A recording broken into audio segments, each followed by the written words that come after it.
Hey there, Hab. Is it too late to do a Halloween video? I think we're like a few weeks late, but I don't think the viewers will mind. Nah, just do it for next year. We'll hold this video for a year, and we'll post it around this time Yeah. next year. If you're watching this right now and it's like mid-July, you should probably pause it. Yeah, just... So this is Haunted Castle. That's the greatest intro to a video game ever right there, is what you just saw. This might remind some viewers of a franchise by the name of Castlevania, and that is because this is a Castlevania game. Is it? It's one of the oft-forgotten ones, and for good reason, because it's awful, because it's the worst Castlevania game. There's Castlevania Adventure on the Game Boy, and that game's pretty bad. This game might be worse than that. It's just... We'll get into it in a bit, but, I mean, at least you have like some of the familiar mechanics here you're seeing already. You got the whip, you got the blue hair, the iconic blue hair, so... You got, this Mega Man 3 boss.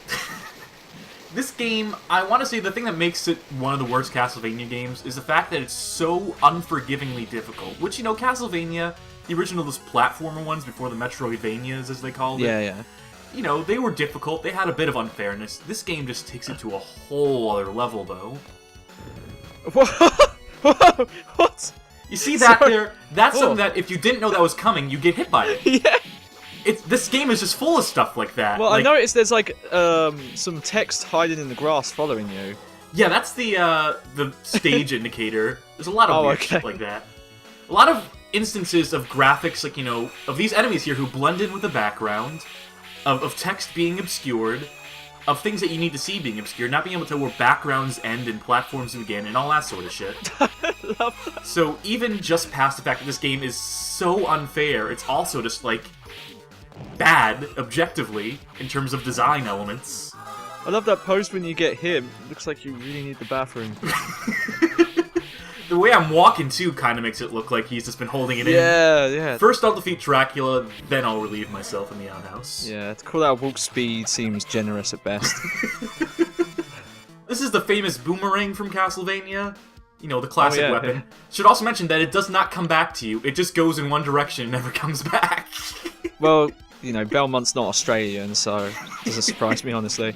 He doesn't have that wrist technique down to a science quite yet, but... You know, with practice he'll get there. In practice, you will have to practice this game a lot. God, so these are the actual loosely based off the levels from Castlevania 1, aren't they? Kind of. I mean, this is Castlevania 1, essentially. This is supposed to be the story of the original Castlevania. You know, with the added element of a damsel in distress, because I guess video games need that. I thought the first Castlevania was fine without it, but, you know, apparently some developers said, well, we need to really have some motivation here, besides just saving the world, I guess. Again, enemies who just blend right into the background, and, Oh, jeez. which is just me. Where are you? Where Apparently... is this place? The Plains of Hell, I guess. My best guess, anyway. I should mention, one of the most cruel things about this game is the fact that, you know how in arcade games if you die you gotta pop a quarter in, right? You know? Yeah. This game only lets you continue 3 times. Like, it doesn't matter if you walk in with 1 billion quarters ready to take on the world. Only 3 times and you gotta start back from the top. Yeah, oh, that's old school. What you can also do is, if you don't want to just waste that time using continues, you can also just insert coins, press start, and it'll add health to your health bar. Ah, play to win. The problem is that if you fall down a hole, all those quarters are wasted. Which, not so cool. Yeah. Not so good a feature. That's money down the drain right there. Or down the hole. Hey, this tune's a bit familiar, Bloody Tears.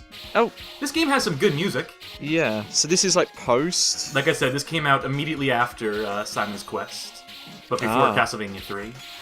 If only I'd made an arcade version of that. There's another good song in this game, Cross Your Heart, which was that first level theme, and it's probably one of my favorite Castlevania themes, next to Bloody Tears, of course. So, I mean, that's the one positive here. What? It's just one of those cheap tricks where they just no way to predict this could possibly happen, and so it catches you off guard, and then if it's your first time playing, you're just bound to die there. Oh, I get it. Bloody tears. They're really just going for it there. And the Poltergeist, you know, another classic Castlevania enemy. See, no, that's unfair because look, the turkey leg or whatever is floating and it's not giving you health. Yeah, that's It fucked up, goes isn't it? against everything I know. there are actually no health pickups in this game at all. The only way to recharge your health is to beat a boss and move on to the next stage, or to put those quarters in. Oh, and of course, finally, the final whip upgrade, which is that you turn into a sword. So that's just... Yeah. just bucking the trends here. That eyeball's throwing eyeballs.